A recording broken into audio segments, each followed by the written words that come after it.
ఇంతకు ముందు ఎపిసోడ్లో మీకు డబ్బు సంపాదించటం ఎలాగా, పొదుపు చేసుకోవటం ఎలాగో 7 పాయింట్స్ని చెప్పడం జరిగింది.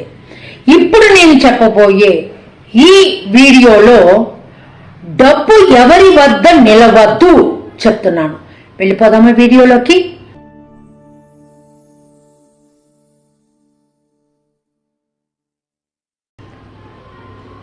డబ్బునిట ప్రశ్నించాలట. ఎలాగా? డబ్బు డబ్బు నువ్వేం చేస్తావే అని ప్రశ్నిస్తే ఏం చెప్తుందో తెలుసా అండి? డబ్బు డబ్బు నువ్వేం చేస్తావే అంటే, నీకు తెలీదా, సత్య హరిశ్చంద్రుని చేత అబద్ధం చెప్పిస్తా, సత్య హరిశ్చంద్రుని చేత కూడా అబద్ధం చెప్పిస్తా, భార్యాభర్తలని విడగొడతా, భార్యాభర్తలని విడగొడతా, అన్నదమ్ముల మధ్య వైరం పెడతా, అన్నా తమ్ముడు మధ్య నేను వైరం పెడతా, ప్రాణ స్నేహితుని కూడా దూరం చేస్తా అంటుందిట. అమ్మ, ఎంత డేంజర్ అండి!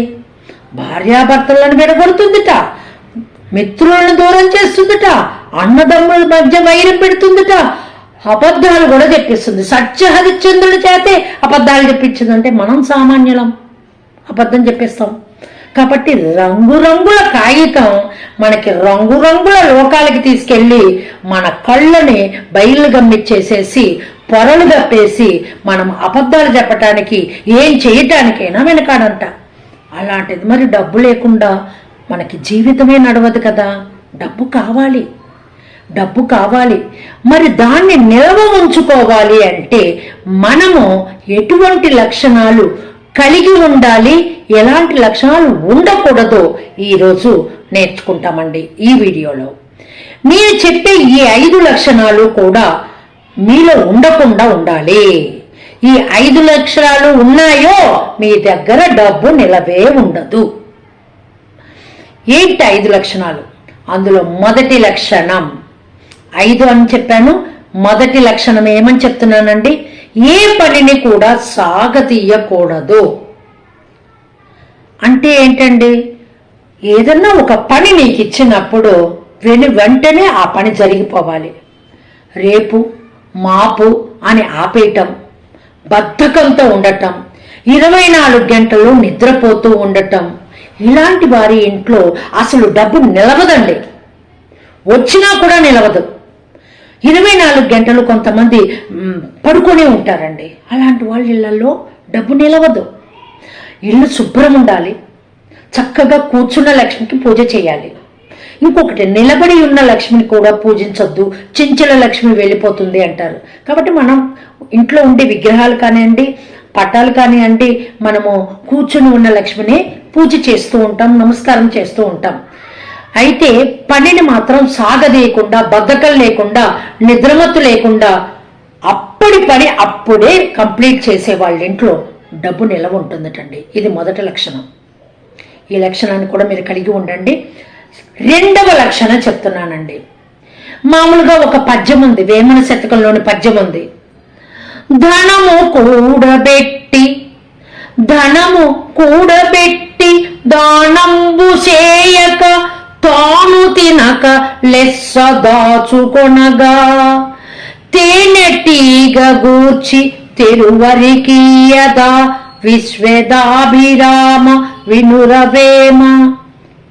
వేమన శతక పద్యం అండి ఇది.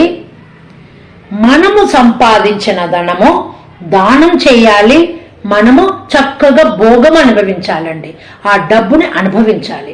కాబట్టి నేను చెప్పబోయే ఈ యొక్క రెండవ లక్షణము దానము, భోగము, లేకపోతే డబ్బు నాశనమే అంటున్నాడు. రెండో పాయింట్ ఏమంటున్నాను? దానము, భోగము రెండు ఉండాలి. డబ్బుని మనము దానంగా ఇవ్వాలి. ఎంత దానం చేస్తే అంత మంచిదండి. ఆ తర్వాత మనం భోగము అంటే మనం అనుభవించాలి, లేకపోతే దాని నాశనమే అంటున్నాడు. ఎలా నాశనం అవుతుంది అంటే రోస్టో వచ్చి ఆ డబ్బు మొత్తం ఖర్చు అవుతుందండి. మీరు కూడా ఆలోచించండి. మీరు డబ్బు నిలవ పెట్టుకొని ఉంచుకొని ఏ దాన ధర్మాలు చేయకపోతే రోగము, హాస్పిటల్కో, ఏ జబ్బులకో, ఆపరేషన్లకో, వాటికో వీటికో ఖర్చు అయిపోతుందండి. కాబట్టి దానాలు చేశారనుకోండి, కొంత దానం, మొత్తం దానం చేయమంటలా, కొంత దానం, కొంత భోగం అంటున్నా, అనుభవించటం చేయాలి. కాబట్టి దానం, భోగం, లేకుంటే డబ్బు నాశనం. ఇది రెండవ లక్షణం కింద చెప్తున్నానండి. డబ్బు నిలవ ఉండాలి అంటే దానికి వేమన పద్యాన్ని కూడా చెప్పాను మీకు. ఇంకా మూడవ లక్షణం, ఇది వెరీ ఇంపార్టెంట్, జాగ్రత్తగా వినండి. ఇది ఎట్టి పరిస్థితుల్లో మన దగ్గర ఉండకూడదు. ఇది ఎట్టి పరిస్థితుల్లో ఈ లక్షణం మాత్రం మన దగ్గర ఉండకూడదు. నోటు దురుసు. నోటి దురుసు, నోటు దురుసు వాళ్ళు చాలా మంది ఉంటారండి. నోటు దురుసు ఎవరికైతే ఉంటుందో వారి దగ్గర డబ్బు నిలవదు.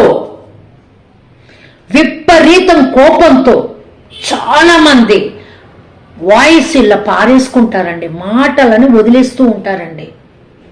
కోపంతో ఆడవారి కంట కన్నీరు పెట్టిస్తారండి. సీత బాధపడింది, కన్నీరు పెట్టింది, లంక మొత్తం దహించబడిందా? లంకలో జనాలందరూ చనిపోయారా యుద్ధంలో, రామరావణ యుద్ధంలో? కాబట్టి ఎట్టి పరిస్థితుల్లోనూ ఆడదాని కంట నుంచి కన్నీరు రాకుండా, మనసు నొప్పించకుండా దురుసైన నోటి దురుసుని కంట్రోల్ చేసుకోవాలి.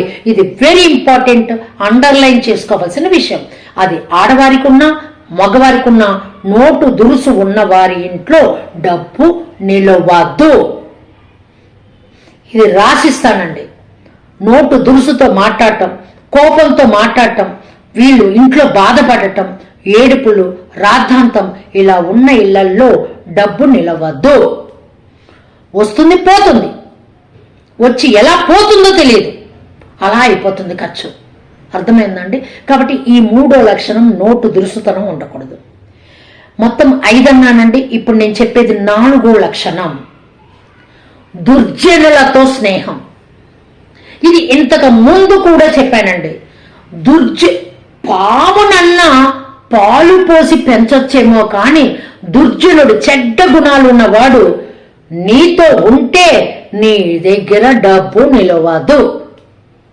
వాడు విలాసాలకి ఖర్చు పెట్టిస్తాడు, నువ్వు విలాసాలకి లొంగిపోతావు. డబ్బు మన దగ్గర ఉన్నా కూడా ఎప్పటిలాగా ఉండాలి.